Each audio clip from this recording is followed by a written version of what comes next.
ସମସ୍ତଙ୍କୁ ଅର୍ଥନୀତି କ୍ଲାସ୍କୁ ସ୍ୱାଗତ। ପିଲାମାନେ ଆଜି ଆମେ ଅର୍ଥଶାସ୍ତ୍ରର ପ୍ରଥମ ଅଧ୍ୟାୟ ଅର୍ଥଶାସ୍ତ୍ରର ସଂଜ୍ଞା ପରିସର ଓ ବିଷୟବସ୍ତୁ ଆଲୋଚନା କରିବା ଏହି ଭିଡ଼ିଓ ମାଧ୍ୟମରେ। ଅର୍ଥନୀତି ଏକ ସାମାଜିକ ବିଜ୍ଞାନ। ବେଲେ ବେଲେ ପରୀକ୍ଷାରେ ଆସିଥାଏ ଅର୍ଥନୀତି ଏକ ଡେସ୍କ ବିଜ୍ଞାନ ଅର୍ଥାତ୍ ସାମାଜିକ ବିଜ୍ଞାନ। ଏହି ଅର୍ଥନୀତି ଦୁଇଟି ଗ୍ରୀକ୍ ଶବ୍ଦ ଓଇକସ୍ ଓ ନେମିନ୍ରୁ ଆଣିତ। ଓଇକସ୍ର ଅର୍ଥ ହେଉଛି ଗୃହ ଓ ନେମିନ୍ର ଅର୍ଥ ହେଉଛି ପରିଚାଳନା। ଅର୍ଥାତ୍ ଯଦି କହିବାକୁ ଗଲେ ଗୃହ ପରିଚାଳନାକୁ ଅର୍ଥନୀତି କୁହାଯାଏ।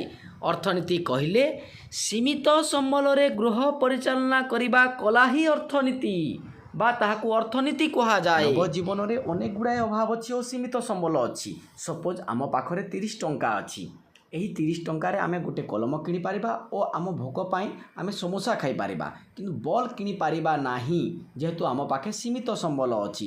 और ଏହି ସୀମିତ ସମ୍ବଳରେ ପରିଚାଳନା କରିବା କଲାକୁ ଅର୍ଥନୀତି କୁହାଯାଏ। ଅନ୍ୟ ଭାଷାରେ କହିବାକୁ ଗଲେ ମଣିଷ କିପରି ସ୍ୱଳ୍ପତା ପରିସ୍ଥିତିରେ ନିଷ୍ପତ୍ତି ନେଉଥାଏ ତାହାକୁ ଅର୍ଥନୀତି କୁହାଯାଏ। ଏଠି ଦେଖନ୍ତୁ ସ୍ୱଳ୍ପତା ପରିସ୍ଥିତିରେ ନିଷ୍ପତ୍ତି ନେବା ଉଦାହରଣ ମାଧ୍ୟମରେ ବୁଝିବାକୁ ଗଲେ ଗୋଟେ ପିଲା ପାଖରେ 200 ଟଙ୍କା ଅଛି। ଏବେ ତା ପାଖେ ଅପସନ୍ ଅଛି ଦୁଇଟି, ଗୋଟେ ବହି କିଣିବ ନହେଲେ କ୍ରିକେଟ୍ ବ୍ୟାଟ୍ କିଣିବ। ପିଲାଟି ବହି କିଣିବ କାରଣ ବହିଟି ତା ପାଇଁ ଅତି ଆବଶ୍ୟକ। ଅର୍ଥନୀତି ଏହା ଅଧ୍ୟୟନ କରିଥାଏ କେଉଁଟା ଆମ ପାଇଁ ଆବଶ୍ୟକ ଓ ସେହି ଆବଶ୍ୟକ ଅନୁସାରେ ଆମର ନିଷ୍ପତ୍ତି ଆମେ ନେଇଥାଉ। ଅର୍ଥାତ୍ ଏହି ସମୟରେ ସ୍ୱଳ୍ପତା ପରିସ୍ଥିତିରେ ଆମେ ନିଷ୍ପତ୍ତି ନେଇଥାଉ, ଏହାକୁ ମଧ୍ୟ ଅର୍ଥନୀତି କୁହାଯାଏ। ଅର୍ଥଶାସ୍ତ୍ରର ସଂଜ୍ଞା। ସମ୍ପଦ ସଂଜ୍ଞା ଦେଇଥିଲେ ଆଡାମ ସ୍ମିଥ୍, ମାର୍ଶଲଙ୍କ କଲ୍ୟାଣକାରୀ ସଂଜ୍ଞା, ଲିଓନେଲ୍ ରବିନସନଙ୍କ ଦୁଷ୍ପ୍ରାପ୍ୟତା ସଂଜ୍ଞା, ସାମୁଏଲସନଙ୍କ ଅଭିବୃଦ୍ଧି ମୁଖ୍ୟ ସଂଜ୍ଞା। ଏହିଗୁଡ଼ିକ ମୁଖ୍ୟ ସଂଜ୍ଞାଗୁଡ଼ିକ ଅଟେ। ଏବେ ଆମେ ଆଲୋଚନା କରିବା ଆଡାମ ସ୍ମିଥ୍ର ସମ୍ପଦ ସଂଜ୍ଞା। ଆଡାମ ସ୍ମିଥ୍କୁ ଅର୍ଥଶାସ୍ତ୍ରର ଜନକ ବୋଲି କୁହାଯାଏ। କ'ଣ ପାଇଁ ଆଡାମ ସ୍ମିଥ୍କୁ ଅର୍ଥଶାସ୍ତ୍ର ଜନକ ବୋଲି କୁହାଯାଏ? ନାଇଁ, ପ୍ରଥମେ ଆଡାମ ସ୍ମିଥ୍ ହିଁ ସଂଜ୍ଞା ଦେଇଥିଲେ, ଅର୍ଥଶାସ୍ତ୍ରର ପ୍ରଥମ ସଂଜ୍ଞା ଦେଇଥିଲେ। ତେଣୁକରି ଆଡାମ ସ୍ମିଥ୍କୁ ଅର୍ଥଶାସ୍ତ୍ର ଜନକ ବୋଲି କୁହାଯାଏ। ତାଙ୍କର ବିଖ୍ୟାତ ପୁସ୍ତକ ରାଷ୍ଟ୍ରଗଣଙ୍କ ସମ୍ପଦର ପ୍ରକୃତି ଓ କାରଣର ଅନୁସନ୍ଧାନ, ଏହି ପୁସ୍ତକ ମାଧ୍ୟମରେ ଅର୍ଥନୀତିର ଜନ୍ମଦାତା ହିସାବରେ ପ୍ରସିଦ୍ଧ ଲାଭ କଲେ ଆଡାମ ସ୍ମିଥ୍। ଆଡାମ ସ୍ମିଥ୍ ଏହି ପୁସ୍ତକରେ କହିଥିଲେ ଅର୍ଥଶାସ୍ତ୍ର ସମ୍ପଦର ଉତ୍ପାଦନ ଓ ବଣ୍ଟନ ସମ୍ବନ୍ଧୀୟ ବିଜ୍ଞାନ ଓ ତାଙ୍କ ମତରେ ଅର୍ଥଶାସ୍ତ୍ର ଏକ ସମ୍ପଦ ବିଜ୍ଞାନ। ସମ୍ପଦର ଉପାର୍ଜନ ଓ ପରିବ୍ୟୟ ହିଁ ଅର୍ଥଶାସ୍ତ୍ରର ବିଷୟବସ୍ତୁ। ଅର୍ଥାତ୍ ଅର୍ଥଶାସ୍ତ୍ର ସମ୍ପଦର ପ୍ରକୃତି ଏବଂ ସମ୍ପଦର କାରଣ ସମ୍ପର୍କରେ ଅନୁଧ୍ୟାନ କରେ। ଏହି ସମ୍ପଦ ସଂଜ୍ଞାକୁ ଅନେକ ଅର୍ଥଶାସ୍ତ୍ରୀ ସମାଲୋଚନା କରିଥିଲେ। ସମ୍ପଦ ଉପରେ ପ୍ରାଧାନ୍ୟ, ସମ୍ପଦର ସୀମିତ ଅର୍ଥ, କଲ୍ୟାଣକୁ ଅପେକ୍ଷା, ଅର୍ଥନୈତିକ ମାନବ, ଏହିଗୁଡ଼ିକ ହେଲା ଏହାର ସମାଲୋଚନା। ଏବେ ଆମେ ଗୋଟେ ପରେ ଗୋଟେ ଆଲୋଚନା କରିବା। ଆଡାମ ସ୍ମିଥ୍ ସମ୍ପଦ ସଂଜ୍ଞାରେ କେବଳ ସମ୍ପଦ ଉପରେ ଅଧିକରୁ ଅଧିକ ଗୁରୁତ୍ୱପୂର୍ଣ୍ଣ ଦେଇଥିଲେ, କିନ୍ତୁ ମଣିଷ ଉପରେ କୌଣସି ଗୁରୁତ୍ୱପୂର୍ଣ୍ଣ ଦେଇନଥିଲେ। ତେଣୁକରି କେତୋଟି ଅର୍ଥଶାସ୍ତ୍ରୀ ଏହାକୁ ସମାଲୋଚନା କରିଥିଲେ। ଆଉ ଏକ ସମାଲୋଚନା ହେଲା ସମ୍ପଦର ସୀମିତ ଅର୍ଥ। ଆଡାମ ସ୍ମିଥ୍ ଯେଉଁ ସମ୍ପଦ ସଂଜ୍ଞା ଦେଇଥିଲେ ସେଥିରେ କେବଳ ଭୌତିକ ଦ୍ରବ୍ୟକୁ ସମ୍ପଦ ବୁଝାଯାଉଥିଲା, କିନ୍ତୁ ଡାକ୍ତରଙ୍କ ସେବା, ବୈଜ୍ଞାନିକଙ୍କ ଗବେଷଣା, ଅଧ୍ୟାପକଙ୍କ ଅଧ୍ୟାପନା ଇତ୍ୟାଦି ଗୁଡ଼ିକୁ ସମ୍ପଦ ନୁହେଁ ବୋଲି କୁହାଯାଇଥିଲା। ଅର୍ଥାତ୍ ମଣିଷ ଉପରେ କୌଣସି ଗୁରୁତ୍ୱ ଦିଆ ନଯାଇଥିଲା। ତେଣୁକରି କିଛି ଅର୍ଥଶାସ୍ତ୍ରୀ ଏହାକୁ ସମାଲୋଚନା କରିଥିଲେ। ଆଉ ଏକ ସମାଲୋଚନା ହେଲା କଲ୍ୟାଣକୁ ଉପେକ୍ଷା। ଆଡାମ ସ୍ମିଥ୍ ଯେଉଁ ସମ୍ପଦ ସଂଜ୍ଞା ଦେଇଥିଲେ ସେ ମାନବ କଲ୍ୟାଣକୁ ଉପେକ୍ଷା କରାଯାଇଥିଲା। କେବଳ ଅଧିକରୁ ଅଧିକ ଗୁରୁତ୍ୱ ସମ୍ପଦ ଉପରେ ଦେଇଥିଲେ, ମାନବ କଲ୍ୟାଣ ଉପରେ ଗୁରୁତ୍ୱ ଦେଇନଥିଲେ। କିନ୍ତୁ ସମ୍ପଦ ମଣିଷ ପାଇଁ ଉଦ୍ଦିଷ୍ଟ, ମାନବ କଲ୍ୟାଣର ଅଗ୍ରଗତି ଅର୍ଥଶାସ୍ତ୍ରର ମୂଳ ଲକ୍ଷ୍ୟ। ସମ୍ପଦ ଏକ ମାଧ୍ୟମ ମାତ୍ର। ସମ୍ପଦ ଉପରେ ମାତ୍ରାଧିକ ଗୁରୁତ୍ୱ ଆରୋପ କରି ଅର୍ଥଶାସ୍ତ୍ର ସମ୍ପାଦକ ସଂଜ୍ଞା ମାନବ ଓ ତା'ର କଲ୍ୟାଣ ସାଧନକୁ ଉପେକ୍ଷା କଲା। ସାଧାରଣ ଭାଷାରେ କହିବାକୁ ଗଲେ କୌଣସି ସମ୍ପଦ ଯଦି ମାନବ କଲ୍ୟାଣ ଲାଗି ନ ଲାଗିଲା ସେହି ସମ୍ପଦର କୌଣସି ମୂଲ୍ୟ ନାହିଁ। ତେଣୁକରି ଏହାକୁ ସମାଲୋଚନା କରାଯାଇଥିଲା। ଆଉ ଏକ ସମାଲୋଚନା ହେଲା ଅର୍ଥନୈତିକ ମାନବ। ଏହି ସମ୍ପଦ ସଂଜ୍ଞା ମଣିଷକୁ ସ୍ୱାର୍ଥପର ହେବା ଶିକ୍ଷା ଦେଇଥାଏ। ଏହା କେବଳ ବ୍ୟକ୍ତିଗତ ସ୍ୱାର୍ଥକୁ ଅଧିକରୁ ଅଧିକ ଗୁରୁତ୍ୱ ଦେଇଥାଏ, କିନ୍ତୁ ସମ୍ପଦ ସଂଜ୍ଞା ପ୍ରକୃତିରେ ସାମୂହିକ ବା ସାମାଜିକ ସ୍ୱାର୍ଥ ହେବା ଉଚିତ। ଏବେ ଆମେ ପଢ଼ିବା କଲ୍ୟାଣକାରୀ ସଂଜ୍ଞା, ଯାହାକୁ ୱେଲଫେୟାର ଡେଫିନେସନ୍ କୁହାଯାଏ ଓ ଏହା ପ୍ରଦାନ କରିଥିଲେ ଆଲଫ୍ରେଡ୍ ମାର୍ଶଲ।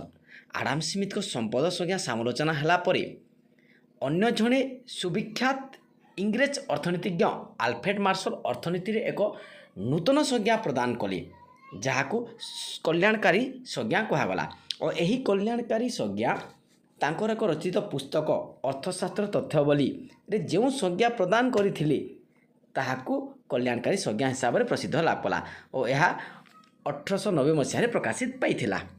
बेले बेले क्वेश्चन आसी थाए कल्याणकारी संज्ञा किए प्रदान करिसंती तार उत्तर होची आल्फ्रेड मार्शल। उनका भाषा रे अर्थशास्त्र जीवनर साधारण कार्यावली को नहीं मानव समाज अध्ययन करिथाए।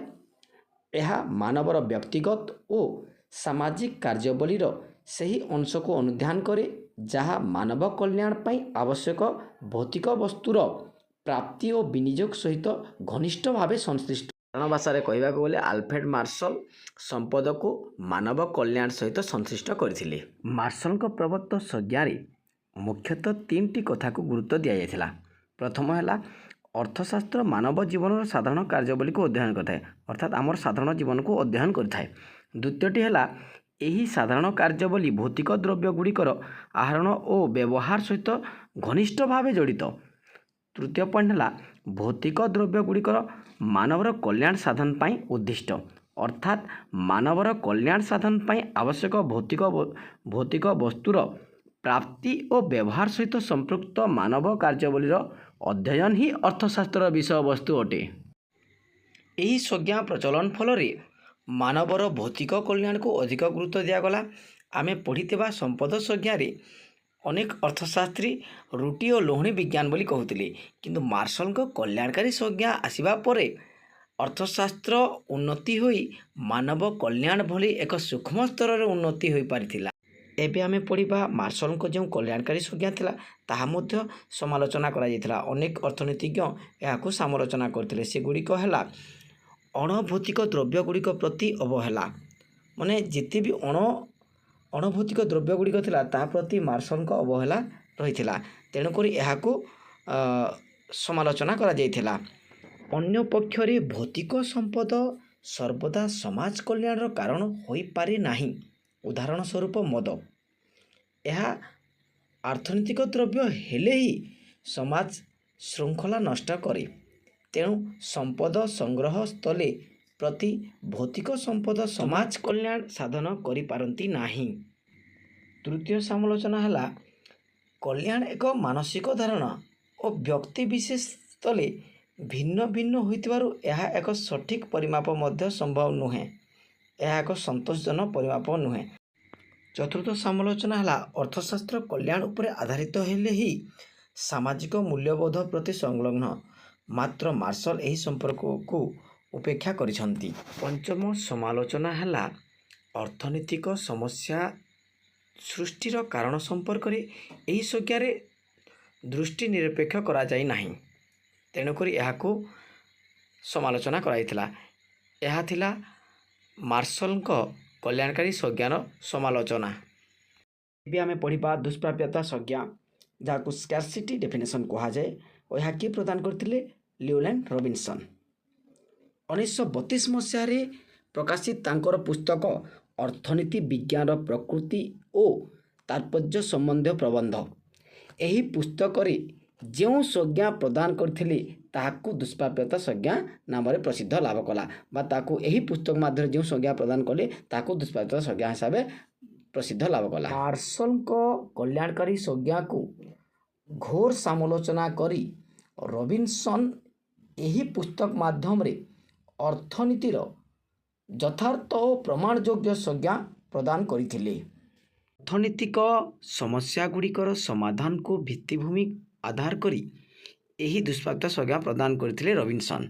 रॉबिन्सन को मतरे जो विज्ञान मनुष्यर आचरण को असीम लक्ष्य एवं विकल्प व्यवहार युक्त स्वल्प साधन मध्य एक संपर्क भाव में अध्ययन करे ताहाकू अर्थशास्त्र कहा जाए। यही संज्ञार वैशिष्ट्य गुड़िक है असीम अभाव। पिला माने आमे जानिथिबा मानवर अभाव असीम गोटे अभाव परिपूर्ति हेबा मात्रे अन्य अभाव पुणी देखा जाए। उदाहरण माध्यम यदि बुझा गले जन को बाइक दरकार अच्छी बाइक अभाव अच्छी बाइक अभाव पूरण हेबा मात्र 4 चकिया जान पुणी ता पाखे अभाव देखा जाए अर्थात आम ये कहवाक गले मानवर अभाव असीम। द्वितीय वैशिष्ट्य है सीमित संबल। पिला माने आमे जानिथिबा जे संबल माध्यम रे अभाव परिपूर्ति संभव होता है, किंतु आम पाखरे सीमित संबल थिबा जगु सब अभाव को परिपूर्ति करी हुए नाही। उदाहरण माध्यम रे बुझिबाक गले सपोज आम पाखरे 1 लाख टंका अछि, आमे गोटे बाइक आनी परिबा, किंतु इच्छा थाए अभाव थाए कार मध्य आनिबा पई, किंतु आम पाखरे सीमित संबल थिबा जगु आमे बाइक एका आनी परिबा। संबलर विकल्प व्यवहार रबिन्सन को संज्ञार तृतीय उपादान। संबलर व्यवहार आमको अग्राधिकारी भित्तिरे अभावर मनोनयन पई बाध्य करिथाए। सीमित संबलर व्यवहार अर्थनैतिक समस्या को तीव्रतर करिथाए। उदाहरण माध्यम यदि बुझिबाक गले आम पाखरे 10 टंका अछि, आमे आइदर टाटा ग्लुकोज पी पारिबा नहले आइसक्रीम खाई पारिबा, जे कोनोसी गोटे चूज करिबा। आउ एक वैशिष्ट्य हला गुरुत्वक्रमे अभावर श्रेणी विभाजन। आमे जानिथिबा पिला माने मनीषर अभाव सीमाहीन एवं एही सीमाहीन अभाव मध्यरु समस्त अभाव समान गुरुत्व वा जरूरी नुहंती। केतेक अभाव अधिक जरूरी होइथिबा बेले आउ केतेक कम जरूरी होइथांती और अन्य केतेक अभाव आदौ जरूरी न थाई। सीमित संबल हेतु आमको जरूरी भित्तिक अभाव श्रेणी विभाग करिबाकू पड़ी थाए। अर्थात साधारण भाषा रे कहबाकू गले केतेट अभाव मध्यरु गोटे अभाव को आमको चूज करबाकू पड़िबो। सपोज उदाहरण माध्यम रे बुझिबाकू गले आम पाखरे 200 टंका अछि, पाखरे गोटे सिनेमा हॉल अछि, गोटे होटेल अछि, आमको भोक मध्य लागुछि, अर्थात एही स्थान रे आमे सिनेमा हॉल न देखि खाद्यर अभाव को पूरण करिबा। तेणु रबिन्सन को मतरे अर्थशास्त्र एक मनोनयन विज्ञान बा साइंस ऑफ चॉइस। आमे पढ़िबा रबिन्सन को संज्ञा को समालोचना। रबिन्सन को मतरे अर्थशास्त्र एक सकारात्मक विज्ञान, किंतु केते अर्थशास्त्री यही सकारात्मक विज्ञान कहवा जगु यह समालोचना करथिले। अर्थशास्त्री मानक मतरे अर्थशास्त्र एक एकाधिकार एक सकारात्मक तथा आदर्शनिष्ठ विज्ञान। अर्थशास्त्री माने गोटे कार्य को कोनोसी अवस्था रे आलोचना करिबा संगे संगे तार भल मंद करिबा उचित। से माने आदर्श संबंधी अभिमत देवा वांछनीय सकारात्मक विज्ञान कहवा जगु यह समालोचना करा जाइथिला। आउ एक समालोचना हैला अर्थनैतिक समस्यार परिसर व्यापक। रबिन्सन को मतरे संबलर स्वल्पता जगु अर्थनैतिक समस्यार उद्भव हुए। रबिन्सन कहूतले जे आम पाखे संबल कम थिबा जगु आमर अर्थनैतिक समस्या गुड़िक दिन को दिन आहुरी आहुरी बढ़ी जाउची, किंतु अधिक संबल हवा जगु मध्य अर्थनैतिक समस्या देखा जाए। आम यदि देखा 1929 रु 1933 मसीह अमेरिकार जो महामांदा व्यवस्था देखाई सेटा प्रचुर परिमाण रे संबल थिबा जगु देखाई तेणुक किसी अर्थशास्त्री समालोचना करथिले। कहबाकू गले अर्थनैतिक समस्यार परिसर व्यापक अटे। समालोचना हैला अर्थशास्त्र एक गतिशील विषय, किंतु रबिन्सन को संज्ञा अनुसार अर्थशास्त्र एक गतिहीन विषय भाव में विवेचना करा जाइछि। तांको संज्ञा अनुसार किपरि सीमित संबल अभिवृद्धि हेबो एवं अर्थनैतिक प्रगति हेबो से विषय रबिन्सन किछि कहि नांती। एणु रबिन्सन को संज्ञा अनुसार अर्थशास्त्र एक गतिशीलता नाही, किंतु वास्तव में कहबाकू गले अर्थशास्त्र एक गतिशील विज्ञान। नेक्स्ट वीडियो रे आमे अन्य विषय गुड़िक आलोचना करिपा। समस्ते भल पाठ पढ़ी भल मनीष हो। धन्यवाद।